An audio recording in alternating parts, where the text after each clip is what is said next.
जय श्री कृष्ण। पार्थाय प्रतिबोधितां भगवता नारायणेन स्वयं व्यासेन ग्रथितां पुराण मुनिना मध्ये महाभारतम् अद्वैतामृतवर्षिणीं भगवतीम् अष्टादशाध्यायिनीम् अम्ब त्वाम् अनुसंदधामि भगवद गीते भवद द्वेषिणीम्। तो जो ध्यान के श्लोक हैं वो ऐसा है कि जैसे हम किसी के घर जाके द्वार थपथपा रहे हों या घंटी बजा रहे हों, तो जो देव स्वरूप है, या अभी जैसे हम श्रीमद् भगवद गीता के मात्र स्वरूप का आह्वान करते हुए उनके भीतर विनम्रता से शिशु की तरह लालसा उनको जानकर अपने जीवन को संपूर्णता का उपहार देने की जो कर रहे हैं,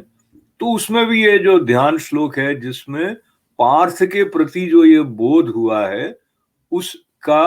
रस हमारे लिए भी जागृत हो जाए, ऐसी प्रार्थना है। और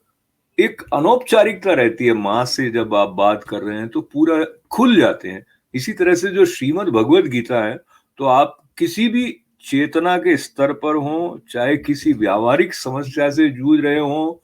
मनोवैज्ञानिक समस्या से जूझ रहे हो, या ये समझने का प्रयास कर रहे हो कि आप हैं कौन और इस जगत में आपकी क्या भूमिका है,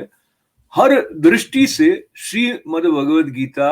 अपनी अनंत बाहें लेकर हमारे पास हमें गोद में लेने को आतुर है। वैसे अष्टादशाध्यायिनीम कहते हैं तो अध्याय 18 है, इस दृष्टि से 18 भुजाओं वाली मां कहा गया है। और अनौपचारिकता जब आती है माँ के साथ, तो आपके साथ जो संवाद में अनौपचारिकता है उसका आनंद लेते हुए मैं ये बताऊं, मेरे जो कान में लगे हुए हैं ना, ये रिकॉर्डिंग के लिए नहीं है। अभी मेरी माँ जयपुर से मेरे साथ है, मैं रिकॉर्डिंग कर रहा हूं, उनका आशीर्वाद भी मेरे साथ है। तो इस बात को लेते हुए आज चौथा जो अध्याय है उसके 23वें श्लोक की तरफ हम बढ़ रहे हैं। और ये 23वां और 24वां श्लोक आपने कई बार सुने होंगे, विशेष करके 24वां। तो 23वां श्लोक है, गत संगस्य मुक्तस्य ज्ञानावस्थित चेतसः यज्ञायाचरतः कर्म समग्रम प्रवीलीयते। जिसकी आसक्ति सर्वथा नष्ट हो गई है, जो देह के अभिमान और ममता से रहित हो गया है, जिसका चित्त निरंतर परमात्मा के ज्ञान में स्थित रहता है, ऐसे केवल यज्ञ संपादन के लिए कर्म करने वाले मनुष्य के संपूर्ण कर्म भली भांति विलीन हो जाते हैं। अब जब ये अर्थ किया हुआ है, हम इन शब्दों को ऊपर ऊपर से देखते हैं, तो हम इस बात के भीतर प्रवेश कर पाए या न कर पाए, ये हमारी साधना पर निर्भर कर जाता है, हमारी सूक्ष्म स्तर पर अपने चिंतन का अभ्यास करने पर निर्भर हो जाता है कि जो देह का अभिमान है इससे मुक्त होना क्या है और ममता से रहित होना क्या है, और आसक्ति सर्वथा नष्ट हो जाए तो इसका लाभ क्या हो जाता है, और किस तरह से परमात्मा की तरफ जो हमारा ध्यान बना रहता है उसको ध्यान में रखते हुए जो कर्म है उसको यज्ञ कह दिया। तो पहले भी हमने संतों से सुना है, श्रीमद् भगवद गीता में भी ये संदर्भ आया है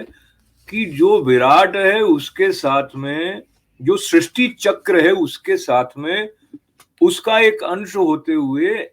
आपकी भूमिका क्या है। तो आप अगर हम वातावरण की दृष्टि से देखें तो जो पांचों तत्व हैं और वो पांचों तत्व हमारे अंदर भी हैं, उनके भीतर का जो एक समन्वित संबंध है वो बना रहे तो हम प्रफुल्लित रहते हैं, प्रसन्न रहते हैं। और जैसे अमेरिका से मैं जब बात कर रहा हूं तो यहाँ कई बार ऐसे दिन होते हैं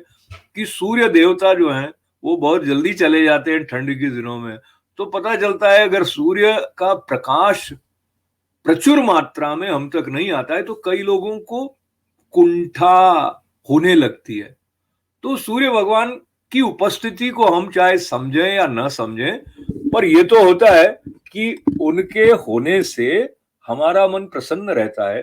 तो सूर्य को आत्मा भी कहा गया, और जब आत्मा का प्रकाश स्पष्ट हो जाता है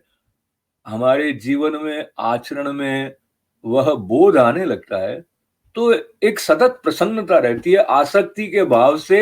हटना और अपने कार्य को अपने को निमित्त मानते हुए देह के अभिमान से रहित होकर करना जो है वो ऐसा है जैसे कोई माँ गोद में उछाल रही है आपको, तो आपने उछलकर आसमान भी छू लिया, नीचे भी आ गए, और अपना तो उसमें कुछ ऊर्जा का क्षय हुआ ही नहीं। तो 24वें श्लोक की तरफ बढ़ते हैं, जो कि जब कई बार जब हम भोजन करने के लिए बैठते हैं तो इसको भोजन मंत्र की तरह भी प्रयोग में लिया जाता है कि ब्रह्मार्पणम ब्रह्मविर ब्रह्माग्नौ ब्रह्मणा हुतम ब्रह्मेव तेन गंतव्यम ब्रह्म कर्म समाधिना। इसका अर्थ दिया गया है, जिस यज्ञ में अर्पण अर्थात श्रुवा आदि भी ब्रह्म है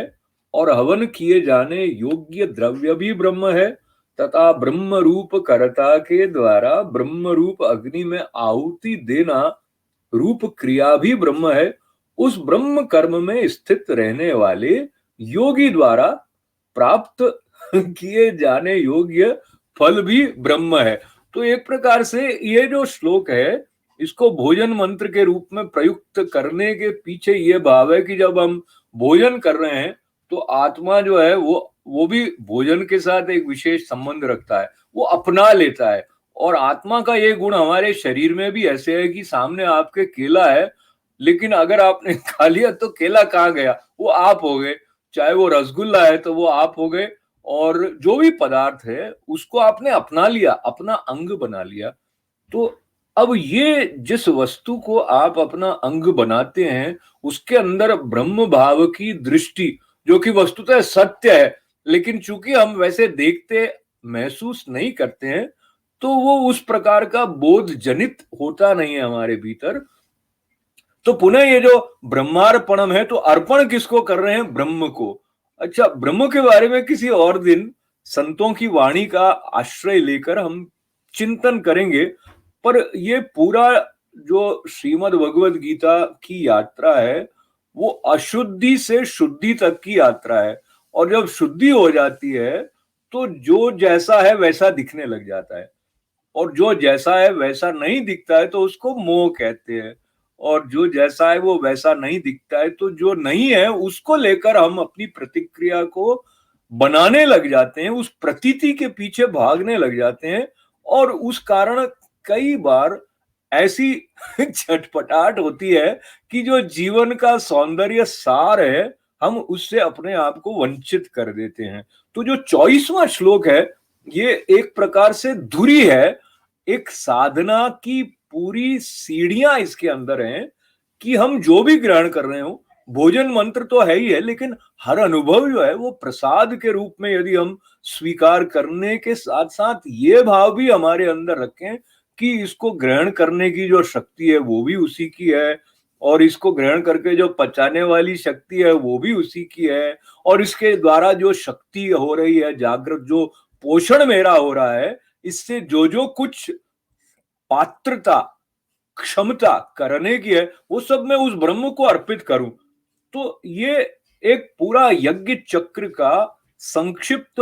एक श्लोक के अंदर ब्रह्म यज्ञ की बात भगवान ने चौथे अध्याय के 24वें श्लोक में बता दी है। तो इस बात को अपने साथ रखते हुए पुनः 23वां श्लोक याद करें, गत संगस्य मुक्तस्य ज्ञानावस्थित चेतसः।